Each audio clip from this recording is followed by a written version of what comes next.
I remember waking up in the hospital. It didn't work. I'm still here in this hellhole, still here with all the drama going on. Fantasia Barrino kind of disappeared for a while, and no one really knew why. But try not to tear up when you hear what actually happened. From that moment, she experienced an assault at just 16. Picked on, bullied, molested.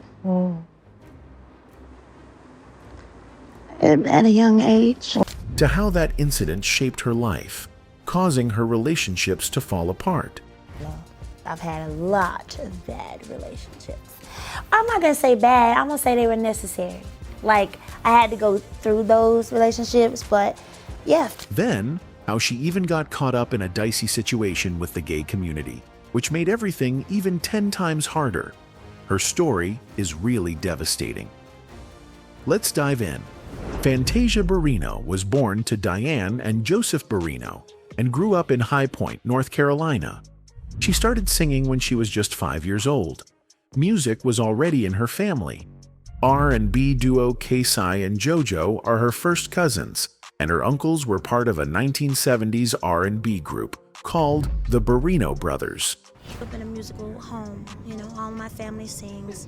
First cousins Casey and JoJo, we just grew up on good music. Ain't gonna miss you, so I'm gonna get to know you better. She went to Andrews High School in High Point, but things got tough for her there.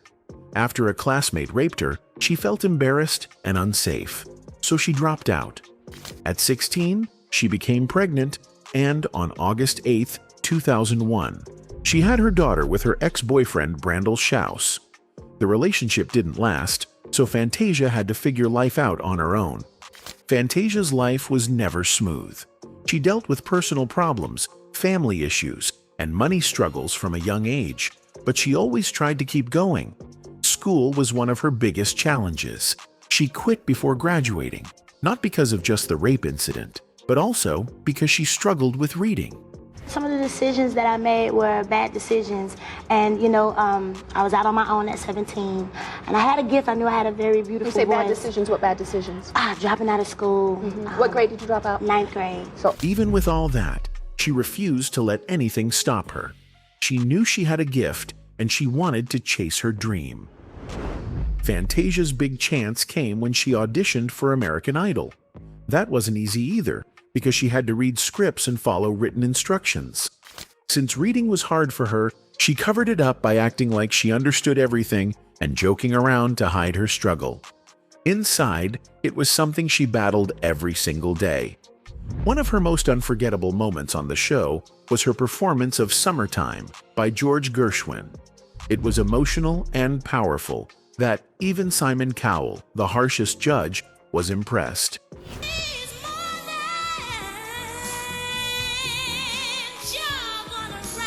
But learning that song was a real challenge for Fantasia since she couldn't just read the lyrics.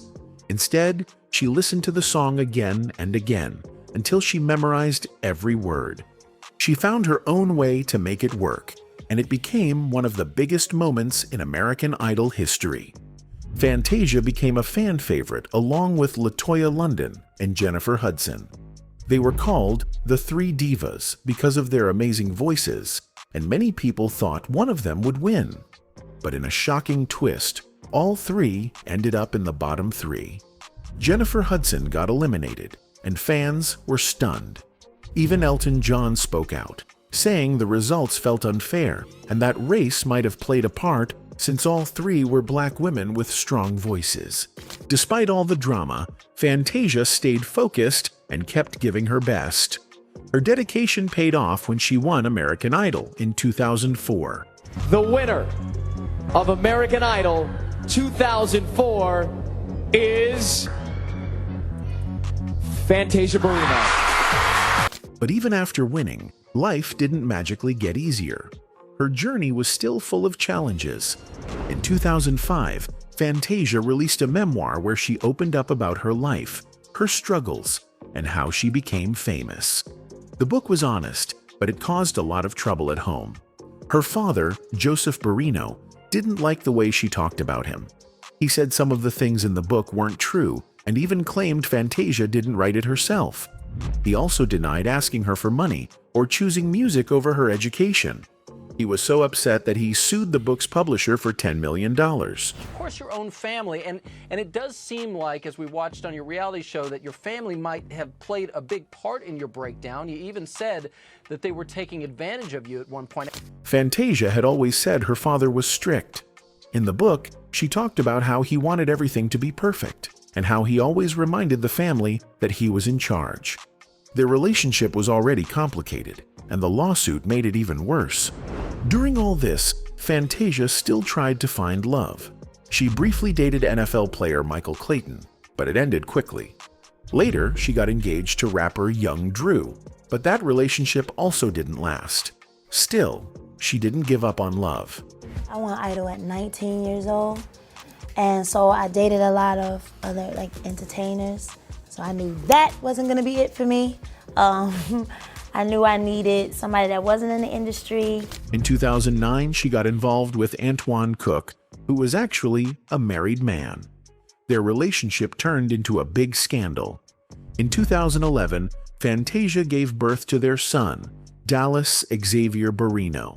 She later found out Antoine was still legally married. His wife, Paula, filed for divorce, but her lawyer said Fantasia wasn't the only reason the marriage ended. Even so, the media went wild with the story. After all the chaos, Fantasia walked away from the relationship. Life got even tougher around that time. In 2010, she was dealing with personal issues, stress, and heavy criticism from the public. It became too much. One day, her manager, Brian Dickens, found her almost unconscious at her home in Charlotte. She had taken too many pills and was rushed to the hospital. Thankfully, she survived. Later, on Behind the Music, she admitted that she took the pills on purpose because she felt overwhelmed and alone. I remember waking up in the hospital. It didn't work. I'm still here in this hellhole, still here with all the drama going on. But after recovering, Fantasia found her strength again. In 2011, she won her first Grammy for her song, Bittersweet. That moment meant everything to her. Standing on stage with that award, she felt proud of how far she had come. Still, even with success, money problems followed her. In 2008, she almost lost her house in Charlotte because she was accused of not paying a loan, and the house was set to be auctioned. There were rumors that Simon Cowell helped her, but Fantasia said that wasn't true. She managed to save the house for a little while, but in 2012, she finally had to let it go. She signed the deed over to the bank to avoid foreclosure. The foreclosure, it's just so many things that I had to deal with, me almost losing my whole career and not having management and lawyers and everybody who's saying they had my back, nobody taking care of me. Fantasia Barrino's career has been full of big, exciting moments, and one of the biggest was when she won her very first Grammy Award.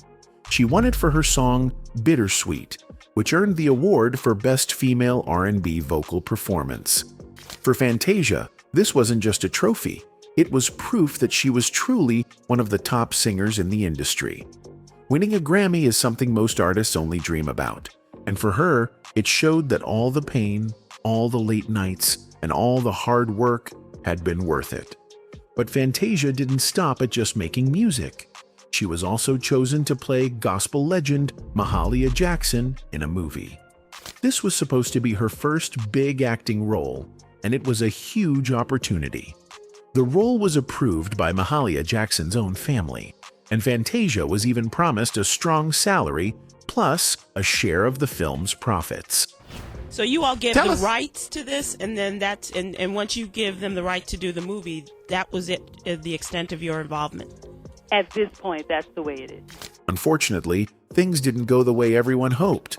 Fantasia got pregnant, and soon rumors spread saying she was no longer involved in the movie. The film company denied it for a while, but in the end, Fantasia didn't do the movie after all. Around that same time, her name came up again. This time from the legendary Aretha Franklin herself. Aretha was planning a movie about her life and said she wanted either Fantasia or Jennifer Hudson to play her. You knew the late, great Aretha Franklin. Yes, sir. And she had invited you to be in a movie, right? Right, to play her. To Oh play my God. Which is a Aretha huge Franklin. job. I'm terrified, to be honest, Brian, but I'm excited. It's such an honor to... Even though Jennifer Hudson eventually got the role, the fact that Aretha Franklin considered Fantasia for such an important job said a lot about her talent. It was another reminder that Fantasia had a voice people remembered. Even when things were rough, Fantasia kept pushing forward and kept creating. She released new music, worked with other major artists, and stayed active in the industry. Her song, Lose to Win, became a fan favorite because people felt the emotion in her voice. She also announced another album coming soon, and one of the songs, Without Me, featured Kelly Rowland and Missy Elliott. Collaborating with stars like that showed that Fantasia was still respected and still in demand. Fantasia didn't stop at recording studios either. Her talent took her all the way to Broadway. She starred in After Midnight, a musical celebrating jazz music, and people loved her performance. Critics said she had the perfect voice for jazz. She performed in the show for a few months, left, and then even came back later for more shows. She also hit the big stage at the Tony Awards, performing alongside legends like Patti LaBelle and Gladys Knight.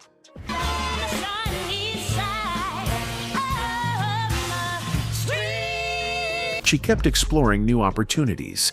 She co-wrote and recorded a song for the movie The Butler, and the song was even considered for an Academy Award nomination. It didn't make the final list, but being considered was still a huge accomplishment.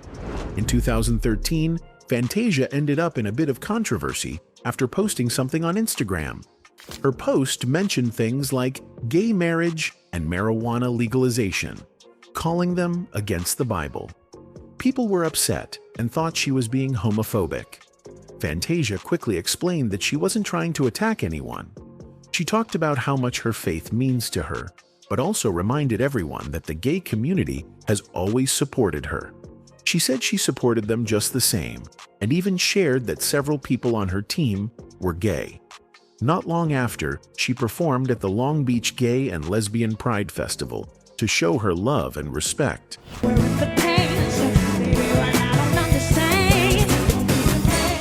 In 2014, Fantasia had another proud moment when she was inducted into the North Carolina Music Hall of Fame. It was a special honor because it celebrated everything she had achieved in music. So good to see you. Congratulations. Inducted into the North Carolina Music Hall of Fame. Oh, I'm so nervous and so excited. Not long after, she released a Christmas album called Christmas After Midnight. To bring the album to life, she went on a holiday tour, and fans loved hearing her powerful voice on classic Christmas songs. As her career continued to grow, Fantasia's personal life began to brighten up too. Even after all the heartbreak and challenges she had faced, she eventually found love again. Like you said, you got a new love in your life. Is that what you're singing about now? Yeah, give me some. There we go. Okay, is that what you're singing about now? Yes. Fantasia eventually met Kendall Taylor, and to her, he felt different from anyone she had known before. In a 2019 interview on The Breakfast Club, she said that the night they met, they talked for hours, and she could tell right away that he was special. And we talked all night long, 6 o'clock in the morning, we were still talking. I'm like, yo, what is it with you? Like, I ain't never met somebody quite like you. Conversation was good. Never did he ever try to come on to me. Just 3 weeks later, they got married at a courthouse.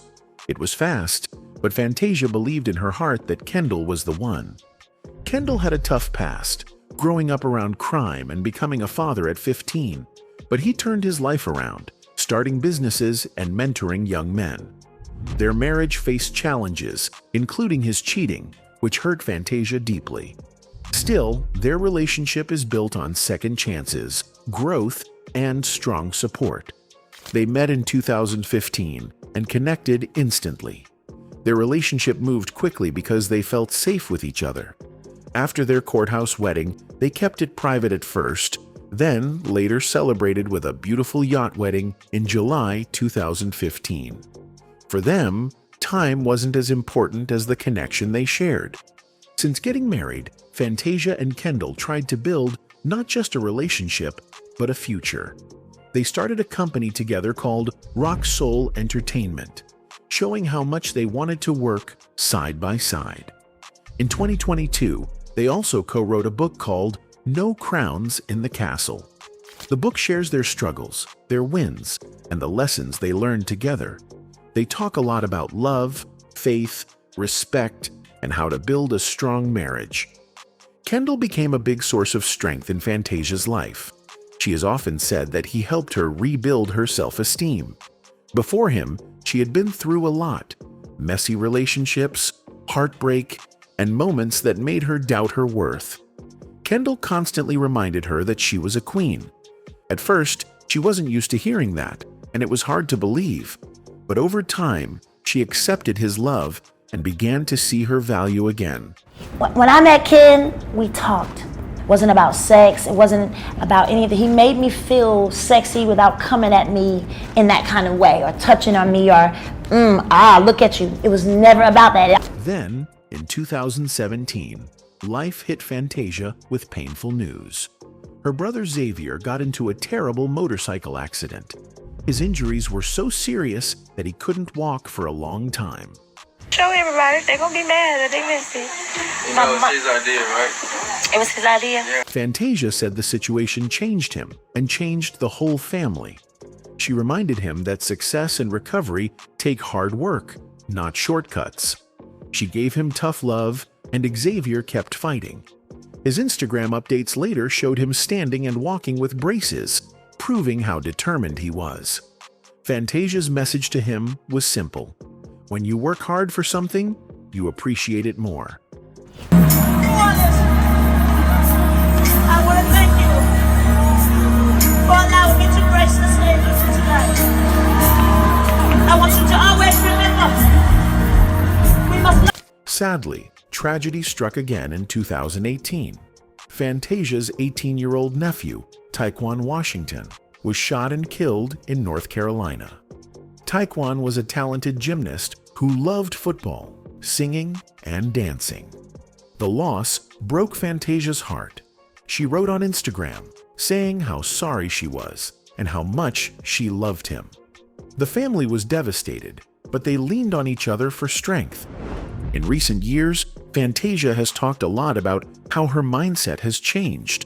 She said she used to live life like she was playing checkers, moving fast and making decisions without thinking ahead. But now she sees life more like chess. She thinks more carefully, plans her moves, and understands that every step matters. She believes all the struggles she faced were necessary for her growth, shaping her into the strong woman she is today. Fantasia often says that Kendall is a big reason she has grown so much over the years. His love and constant encouragement helped her find the confidence she once lost. Together, they've built a beautiful blended family. Kendall has a son named Trey from a previous relationship, and Fantasia has her 2 children, Zion and Dallas. Then, in 2021, they welcomed their first child together, a baby girl named Keziah. I wanna say happy birthday to you. I wanna say happy. Their home is full of love, and they work hard to create a strong, supportive environment for all their kids. But having a baby together wasn't easy. Fantasia shared that it took them 3 long years to conceive Keziah. They faced disappointment after disappointment, and she admitted there were times when she almost gave up. Then one night, she woke up feeling different, almost like something had shifted. Not long after that, she learned she was pregnant.